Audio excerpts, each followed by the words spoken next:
షేక్ అన్వర్ గారి millionaires wealth creation workshop November 20న నిర్వహిస్తున్న ప్రోగ్రాంలో జాయిన్ అవ్వాలనుకుంటే వెంటనే సంప్రదించండి. నమస్కారం శశికాంత్ గారు. నమస్కారం సార్. కొన్ని సార్లు మనకు తెలియకుండా మన మీద వేరే వాళ్ళు ఎవరో కేసు పెట్టేస్తారు. మనకేంటంటే సడన్గా కాళ్ళు చేతులు ఆడుతున్నట్టు అసలు దేని మీద ఎందుకు ఏ కారణం చేత అని కొంతమంది అయితే డైరెక్ట్గా ఇంటికి వచ్చేసి పదని మీ మీద కేసు ఉందని చెప్పేసి తీసుకెళ్ళి వాళ్ళకి నచ్చింది చేయించుకుంటారు. లేదా అక్కడ ఏదో చిన్న చిన్న సిగ్నేచర్స్ ఉంటే వీళ్ళకి తెలియకుండా చేయించేసుకుంటూ ఉంటారు. దానివల్ల ఏమవుతుందని అంటే తెలియకుండా వేరే వాడు పెట్టినటువంటి కేసా అనేది దాని మీద అవగాహన ఉండదు. లేదు వీళ్ళు మనల్ని ఎందుకు టార్గెట్ చేసి ఈ విధంగా తీసుకెళ్తారన్న దాని మీద అవగాహన ఉండదు. ఏ చట్ట ప్రకారం ఈ విధంగా చేస్తున్నారన్న దాని మీద కూడా అవగాహన ఉండదు.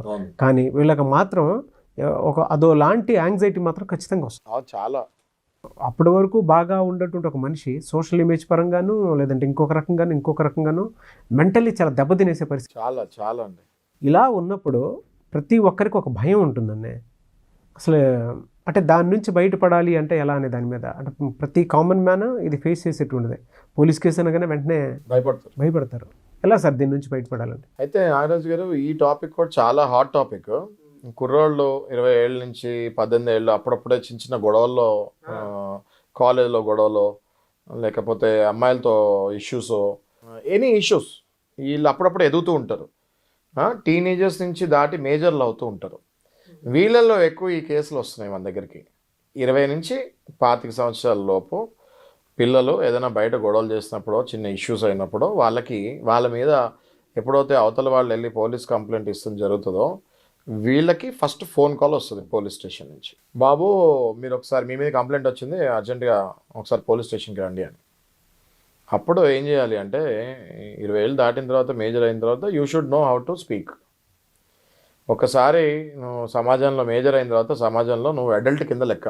నువ్వు అడల్సెంట్ కాదు, యువర్ అడల్ట్. ఓకే, నువ్వు అడల్ట్ అయిన తర్వాత నువ్వు సమాజంలో ఎలా మెలగాలి, ఎలా బతకాలి అన్నది డెఫినెట్గా నేర్చుకోవాలి. ఇది అందరికీ మంచి మెసేజ్. ఇప్పుడు నేను చెప్పేది వినిన తర్వాత మీరు అందరూ కూడా లీగల్గా స్ట్రాంగ్ అవుతారు. పోలీస్ని ఎలా హ్యాండిల్ చేయాలి అన్నది మీరు నేర్చుకుంటారు. సో నేను చెప్పేది ఏంటంటే, ఇప్పుడు మీకు పోలీస్ జనరల్గా ఫోన్ వస్తుంది, మీ మీద ఏదో కంప్లైంట్ వచ్చింది, రా బాబా పోలీస్ స్టేషన్కి అంటారు. మీరు మొదటిగా ఆ కాల్ ఇగ్నోర్ చేస్తారు. ఓకే, కట్ చేస్తారు, మీరు వెళ్ళరు పోలీస్ స్టేషన్కి చాలామంది వరకు. మళ్ళీ రెండోసారి మూడోసారి పోలీస్ స్టేషన్ నుంచి ఫోన్స్ వస్తూ ఉంటాయి, మీరు రావాలి, మీరు రాకపోతే మేమే వస్తాం అని గట్టిగా మాట్లాడతారు. అవును. అప్పుడు వీడికి భయం స్టార్ట్ అవుద్ది. ఈ పిల్లవాడికి అప్పుడు భయం స్టార్ట్ అవుద్ది. భయం స్టార్ట్ అయిన తర్వాత ఏం చేయాలో అర్థం కాక కొంతమంది, అట్లాంటి వాళ్ళు కూడా కొంతమంది సూసైడ్ చేసుకున్న వాళ్ళు ఉన్నారు. సో ఈ చిన్న విషయం, ఇది చాలా సింపుల్ అయిన విషయం. పోలీస్ మీకు ఫోన్ చేశాడు, పిలుస్తున్నారు, మీరు ఏం అడగాలి పోలీస్ని? చెప్పండి సార్ ఏమొచ్చిందండి నా మీద కంప్లైంట్ అని అడగాలి. ఓకే, వాళ్ళు చెప్పరు. కొంతమంది చెప్తారు, కొంతమంది చెప్పరు. చెప్పకపోతే మీరు వెళ్ళక్కర్లేదు. ఓకే, చెప్పాలి మీ మీద ఏం కంప్లైంట్ వచ్చింది, ఎవరు బుక్ చేస్తారు అనేది ఇన్ఫర్మేషన్ మీకు ఇవ్వాలి. ఎఫ్ఐఆర్ అయిందా అని అడగాలి. ఎఫ్ఐఆర్ అయిందా అని అడగాలి. ఎఫ్ఐఆర్ అయింది అని అన్నారు అనుకోండి పోలీస్ వాళ్ళు, అమ్మో నా మీద ఎఫ్ఐఆర్ అయిందా అని భయపడి పరిగెత్తుకుంటూ వెళ్ళిపోక్కర్లేదు. ఎఫ్ఐఆర్ అయిన ప్రతి కేసుకి 41A నోటీస్ అని ఒకటి ఖచ్చితంగా ఇప్పుడు చట్ట ప్రకారం ఇవ్వాలి. వాట్సాప్లో 41A నోటీసు ఫోటో తీసి పంపించాలి, లేదా ఇంటికైనా ఆ నోటీస్ పంపించాలి. 41A నోటీస్లో ఏముంటుందంటే, మీ మీద పలానా కంప్లైంట్ వచ్చింది, మేము ఎఫ్ఐఆర్ బుక్ చేసాము, మీరు దయచేసి పోలీస్ స్టేషన్కి వచ్చి ఎక్స్ప్లెనేషన్ ఇవ్వండి. అప్పుడు మనం ప్రిపేర్ అవుతాం మెంటల్గా. ఆహా ఓకే, నా మీద ఈ కేసు అయింది, ఎవరు పెట్టారు ఏంటి అన్నది మనం మెంటల్గా ప్రిపేర్ అయ్యి పోలీస్ స్టేషన్కి వెళ్ళి చెప్తాం. ఇదండి కేసు, ఇది రాంగ్, మీకు ఎవరు చెప్పారో, అంటే రాంగ్ అయితే ఇది రాంగ్, ఎవరు చెప్పారో తెలీదు, ఇది ఖచ్చితంగా ఇది రాంగ్ అండి, ఈ ఎఫ్ఐఆర్ కరెక్ట్ కాదు అని చెప్పాలి. ఆ తర్వాత ఏం చేయాలి, ఆ ఎఫ్ఐఆర్ కాపీ తీసుకొని లాయర్ దగ్గరికి వెళ్ళాలి. ఇది అనవసరంగా పెట్టారండి, నేను ఇందులో తప్పు ఏమీ చేయలేదు, ఈ ఎఫ్ఐఆర్ నా మీద బుక్ అయింది అని చూపించాలి. ఈ లాయర్ వెంటనే ఆ ఎఫ్ఐఆర్ కాపీని హైకోర్టులో చిన్న అప్లికేషన్, దాన్ని క్వాష్ పిటిషన్ అంటారు. నాగరాజు గారు, చాలా ఇంపార్టెంట్ పాయింట్ ఇది, చాలామందికి తెలియదు ఈ పాయింట్. ఏది సామాన్యులకి, లీగల్లో అందరికీ తెలుసు. క్వాష్ పిటిషన్ అంటారు. ఈ ఎఫ్ఐఆర్లో ఏదైతే నా మీద కంప్లైంట్ వేశారో దానికి నాకు ఎటువంటి సంబంధం లేదు అని ఎవిడెన్స్ కనుక చూపించగలిగితే దాన్ని హైకోర్టు ఆ ఎఫ్ఐఆర్ని కొట్టేస్తుంది. పోలీసు వాళ్ళు చేసిన తప్పు అందులో కనపడితే అన్యాయంగా ఎవరైనా సిటిజన్ మీద ఈ ఎఫ్ఐఆర్ లేసి పోలీసులు సతాయిస్తున్నారు, ఆ ఎఫ్ఐఆర్ని కొట్టేస్తుంది. ఈ విషయం తెలియక చాలామంది అమాయకులు మంచివాళ్ళు బలవుతున్నారు. మీరు ఈ విషయం తెలుసుకోండి, దానికి బట్టి లాయర్ని కలవండి. లాయర్ మీకు 100% మిమ్మల్ని సేవ్ చేస్తారు. తప్పు చేయని వాళ్ళకి ఇది చెప్పేది. తప్పు చేసిన వాళ్ళది నెక్స్ట్, తప్పు చేసిన వాళ్ళది పరిస్థితి ఏంటి అంటే, మీరు తప్పు చేస్తారు తెలుసో తెలియకో, తప్పు తప్పే. మీరు పోలీస్ స్టేషన్కి వెళ్ళారు, 41A నోటీస్ చూపిస్తారు. మీరు పోలీసులకు సహకరించాలి. సహకరించి ఒకవేళ మీద అందులో మీ తప్పుకి ఎవిడెన్స్ ఏమైనా చూపించి మీరు హైకోర్టులో వేసే పరిస్థితి లేకపోతే అది కోర్టుకి వెళ్తుంది కేసు. మిమ్మల్ని ఏం జైల్లో వేయరు, మిమ్మల్ని మాట్లాడి మిమ్మల్ని ఇంటికి పంపించేస్తారు. 41A నోటీస్ అంటే జైల్లో వేయరు, మిమ్మల్ని ఇంటికి, మీరు సహకరించకపోతే మిమ్మల్ని జైల్లో వేస్తారు.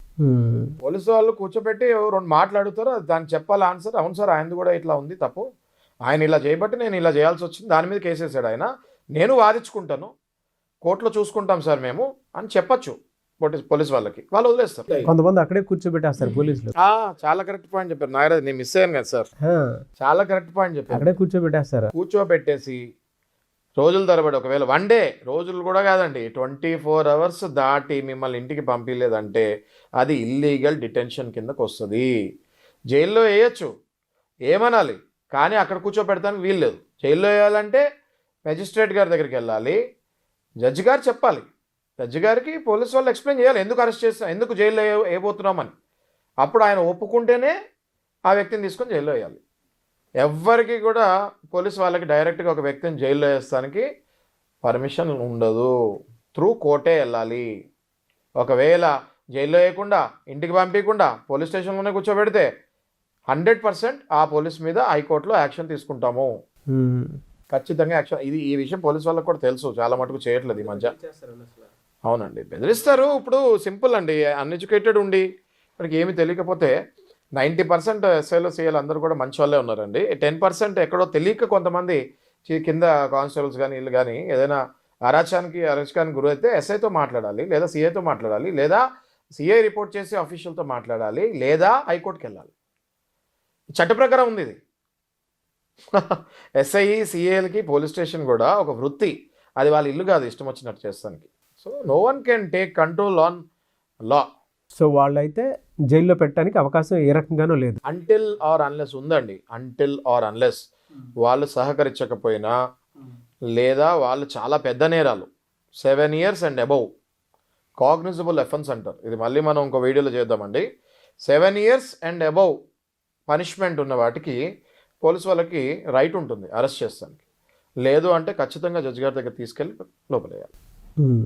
ఆర్ అలా కాకుండా అక్కడే కూర్చోబెడితే పోలీసు వాళ్ళ మీద కేసు వేసేయచ్చు. ఓకే, ఏమి వాళ్ళకి రైట్ లేదు కాబట్టి. కొంతమంది డైరెక్ట్గా బెదిరించో భయపెట్టో అలాంటి మనం తరచుగా అలాంటి జరుగుతూ ఉన్నాయి. తరచుగా మనం హైకోర్టులో పోలీసు వాళ్ళ మీద కంప్లైంట్స్ కూడా చేస్తున్నాము, వాళ్ళకి మందలిస్తున్నారు, వాళ్ళని వదిలేస్తున్నారు. తప్పుడు ఎఫ్ఐఆర్ ఇష్టం వచ్చినట్టు బుక్ చేసినా ఆ ఎఫ్ఐఆర్ని వెంటనే తీసుకెళ్ళి హైకోర్టులో వేసి దాన్ని క్వాష్ చేయొచ్చు. దాన్నే క్వాష్ పిటిషన్ అంటారు. చాలా important point for all the common people to understand. చాలా మందికి ఒక రిలాక్సేషన్ ఇచ్చారనుకోవాలండి. చాలా రిలాక్సేషన్ అండి ఇది. పాపం చాలా మంది భయపడుతూ వస్తారు, అసలు భయమే పడక్కర్లేదు, చాలా మంది భయపడుతూ వస్తుంటారు. Thank you so much Shashikanth గారు. థ్యాంక్ యూ నాగరాజ్ గారు.